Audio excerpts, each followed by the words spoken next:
சில பேருக்கு மட்டும் கொஞ்சம் எரிச்சல் வரத்தானே செய்யும். அது இருக்கும் தானே.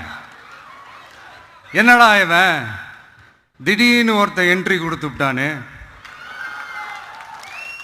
இது வரைக்கும் நாம சொன்ன பொய்யெல்லாம் நம்பிக்கிட்டு மக்கள் நமக்கு ஓட்டு போட்டுக்கிட்டு இருந்தாங்களே. ஆனா இப்ப இவன் சொல்றதெல்லாம் பார்த்தா மக்கள் மனசுக்கு ரொம்ப நெருக்கமா வேற இருக்குது.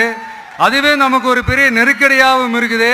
இவனை என்ன பண்ணலாம், என்ன செய்யலாம், எப்படி இவனை இது பண்ணலாம், க்ளோஸ் பண்ணலாம். முன்னாடிலாம் அந்த காலத்தில் பண்ணையாருங்க தான் பதவியில் இருப்பாங்க. இப்போ கொஞ்சம் உள்டா மாறிடுச்சு. பதவியில் இருக்கிறவங்களாம் பண்ணையாராக மாறிடுறாங்க. மக்களுடைய நலனை பற்றியோ, நாட்டோட நலனை பற்றியோ, வளர்ச்சிகளை பற்றியோ எதை பற்றியும் கவலைப்படாமல் பணம் பணம் பணம், எந்தெந்த வழிகளில் எந்தெந்த ரூட்லலாம் இப்படிப்பட்ட